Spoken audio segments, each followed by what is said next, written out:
Assalamu alaikum. Muna muku barka da zuwa wannan channel mai albarka. Ga waɗanda suka kalli bidiyon mu da ta gabata, mun yi bayanin cewa bidiyon mu ta gaba za ta yi magana ne akan wannan shahararren attajiri wanda ake ikirarin shi ne kowa kuɗi a duniya, ɗan Faransa.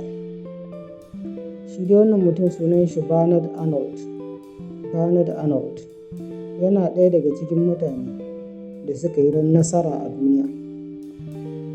Shi ne wanda ya kafa wani babban kamfani a Faransa wanda ake kira da LVMH. Wannan kamfani ya kasance kamfani na farko a duk duniya wanda yake samar da kayan sawa da kuma kayan alatu. Wannan kamfani ya shahara matuƙa da ta kai gayar da yana sama mashi kuɗaɗen da har suka sa ya zama shi ne na farko a duk duniya wurin kuɗi. Wannan attajiri mai suna Bernard Arnault an haife shi a Faransa a shekarar 1949. Mahaifin shi ya kasance babban ɗan kasuwa ne wanda yake da kamfanoni manya na gine-gine a Faransa. Ya fara kasuwanci da koyon yadda ake kasuwanci tun yana yaro a gaban mahaifin shi. An yi wata rana wadda kakan shi ya ɗauke shi zuwa wurin da ake gine-gine. Ya je da shi wurin don ya nuna mashi yadda ake aiki tuƙuru, sannan domin ya dasa ruhin kasuwanci a cikin zuciyar shi. Bernard Arnault ya yi karatun shi a Polytechnic School a Faransa a 1971, inda ya samu shaidar samun kammala Bachelor of Art Science. Sannan ya shiga harkar kayan masarufi da abubuwan da suka shafi kayan sawa. A cikin shekarun shi 4 da shiga wannan harkar bayan ya gama makaranta, ya kasance ya zarta mahaifin shi a wurin samar da riba a cikin kamfani, inda ya kasance ya zama shugaban mahaifin shi a kamfani.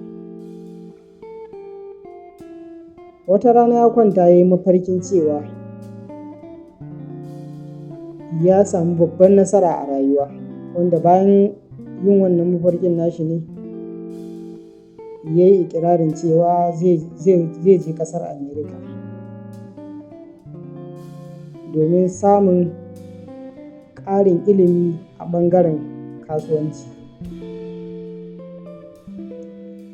Ya je ƙasar Amerika domin samun horarwa a fagen kasuwa, inda ya yi shekara 3. A cikin wannan shekara 3 ya ƙara ilimoma da dama, wanda daga nan ya dawo Faransa. Bayan dawowar shi Faransa, ya sayi wani kamfanin shi na farko, wanda fayil ɗin kamfanin shi ne na farko wanda ya fara rubutawa a fayil ɗin shi na kasuwanci. Ya kasance wani kamfani ne da ake ce ma Christian Dior. Wannan kamfani na Christian Dior shi ne kamfani na farko wanda Bernard Arnault ya fara sa hannun jarin shi a ciki da kaso mafi yawa. Christian Dior ya kasance kamfani ɗaya daga cikin kamfanoni wanda suka zama mallakin Bernard Arnault. Christian Dior kamfani ne wanda ya shahara a fannin samar da kayan sawa da kuma kayan ƙyale-ƙyale na jiki.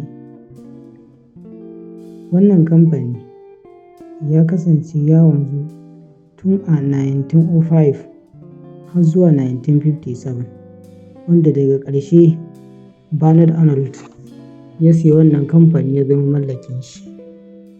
Kamfanin yana ƙirƙira kayayyaki irin na sawa, abin da ya shafi takalma, sarƙoƙi, agoguna da sauran kayan amfani na sawa na jiki.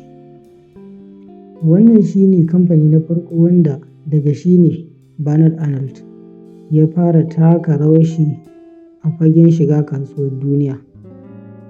A nan za mu kwana. A bidiyon mu ta gaba za ku ji bayan Christian Dior wani kamfani ne wanda Bernard Arnault ya sake mallaka har ya zuwa wannan kamfanin nashi na yanzu wanda ake ce mai LVMH. Za ku ji ƙalubalen da ya fuskanta a rayuwa da kuma nasarori da ya samu a rayuwar shi. A bidiyon mu ta gaba za ku ji yawan iyalai shi, maza nawa ne, mata nawa ne, sannan kuma nawa ne abin da ya mallaka a duniya gaba ɗaya in dollars da kuma a cikin naira. Idan aka maida su a naira nawa za su zama.